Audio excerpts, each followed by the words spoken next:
Hello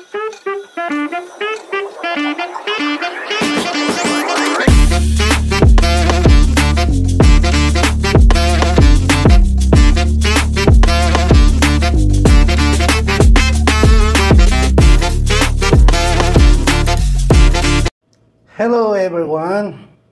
For this vlog guys, magluluto po ako ngayon ng kinamatisang isda. Ang pangalan nito sa isdang nito dito sa Saudi, sa tawag ng mga Pilipino ay malakapas. Malakapas na isda. Isda ng dagat, siyempre. Ayan guys, ang lalaki. Yung tatlo na ito ay mahigit 1 kilo. Mayroon tayong sibuyas, malaki. Mayroon tayong luya, may bawang, may kamatis 3, okra at saka dahon ng sibuyas. Mayroon tayong mga siling panigang at saka mayroon tayong chili at mayroon tayong lettuce. May natira pa akong lettuce guys. Ayan guys, so ito yung ating mga sangkap na ihahalo dito sa kinamatisang isda.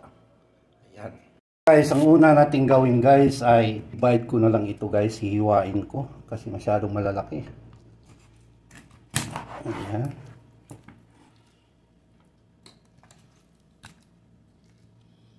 Ayan, malinam-nam to guys.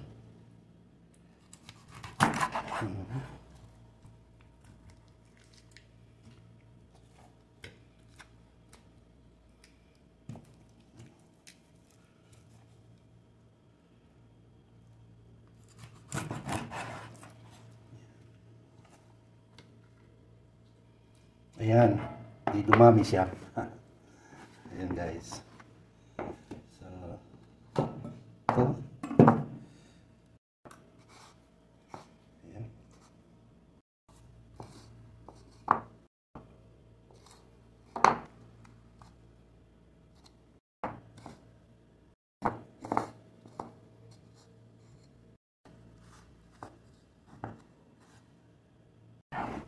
Ayan guys.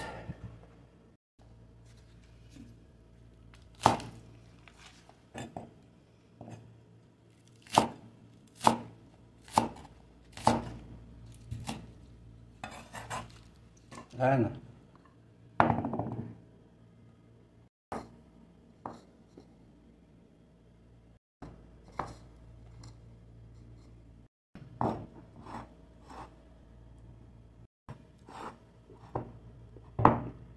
Ayan guys, simulan na natin ang ating pagluluto. Mainit na yung kasirola at tulad ng dati, olive oil ang ating gagamitin.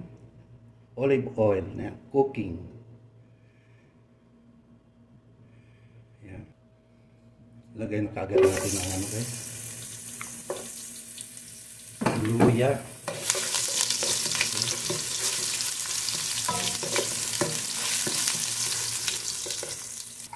Sunod na natin ang bawang.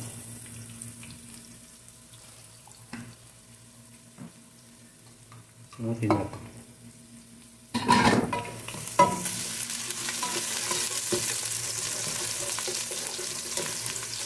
High heat tayo guys. Sunod na natin ang mga pangpanghang. Optional. Ang sili ay optional lang sa mga mahilig lang ng sili. Lagyan niyo. Kapag hindi kayo mahilig sa sili, just skip. Lagyan na natin ang malalaking tipak ng sibuyas.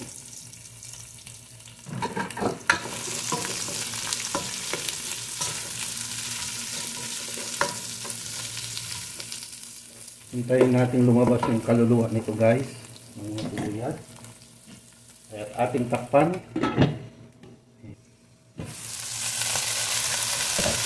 Ayan. Lumabas na yung kaluluwa. Ilagay natin itong malalaking sili. Ay kamatis. 3 piraso.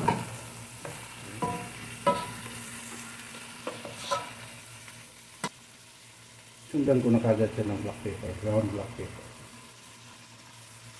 Para malinam ng kagad. Maggi seasoning.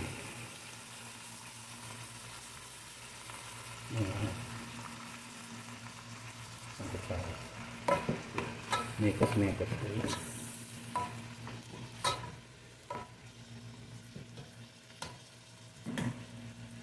Takpan natin. Mabango na. At liluhit natin. Medium heat pala. Yan. Hintayin natin malamog ang mga kamatis. Yan.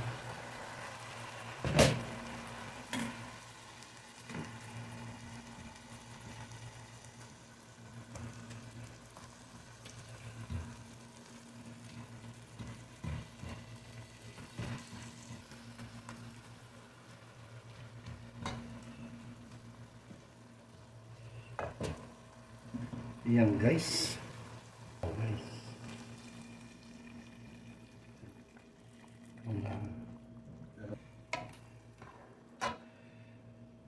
Let's cover and get it boiled guys. Ayan o. Guys. Itong isda guys, nilagyan ko nga pala ito ng mga asin guys. Ayan, let's put it. Ayan. Tingnan nyo guys kung hindi ko hiniwa, di ang lalaki.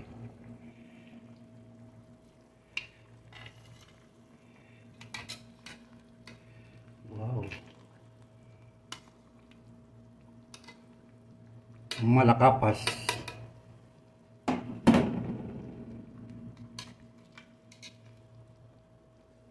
Saglit lang yan guys.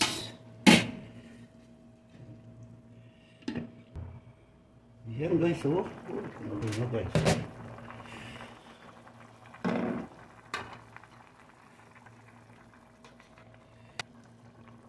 Tikman natin. Kung lang ng tubig kasi. Ayan, tansyahan lang guys. At ilagay na natin itong mga siling pangsigang. Mayroon palang biyak to guys ha. Pero hindi lahat. Iubos ko na guys, baka masisira. Tapos ilagay ko na itong mga okra. Ayan.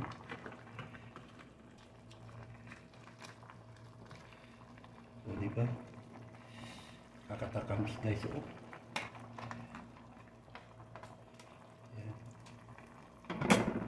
At ilagay ko itong ating Knorr cube shrimp.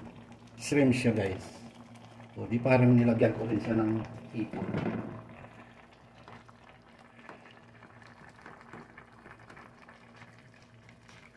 Oh. Ipat natin doon ipat.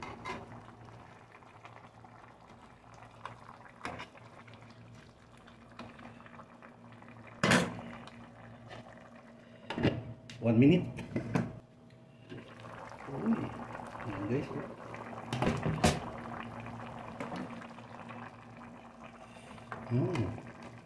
Ang sarap ng bango. Ilagay na natin itong dahon ng sibuyas. Ayan. Ayan guys. At ilagay na natin ang lettuce. May natira pa kasing lettuce eh, baka masira. Ilagay na natin.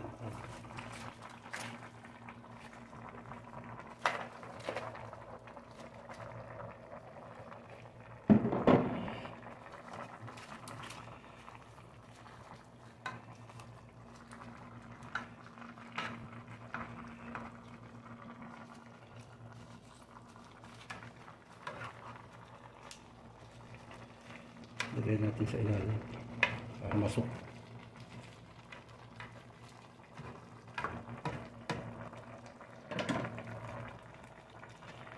Okay. 30 seconds. Let's check. Okay, so.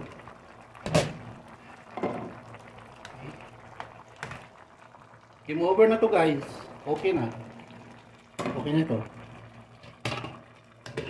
Cover it and off. Ayan guys. Ayan guys. Luto na siya. Kukuha na tayo para sa ating tikiman portion. Ayan. Yun. Ang okra.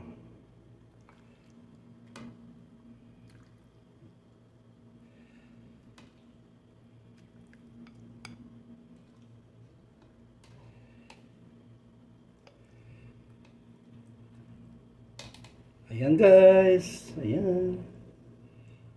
Ayan guys, nandito na tayo sa exciting portion. Ayan oh, sarap. Ang tikiman portion. Ayan. Maraming salamat guys at umabot kayo dito sa tikiman portion. Higop mo ako sa sabaw guys. Wow. The best. Ayan. Okra plus isda. Mas maganda siguro ilagay natin sa ating kanin. Ayan guys. First bite for you guys.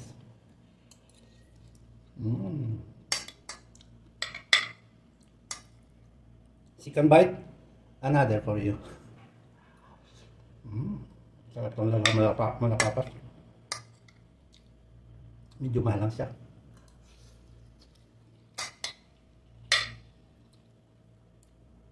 Pero worth it naman. Ayan. Ayan guys.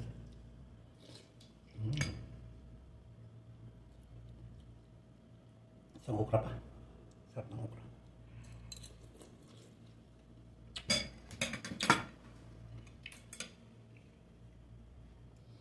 Ayan guys, ang manis version na kinamatisang isda na with okra and lettuce.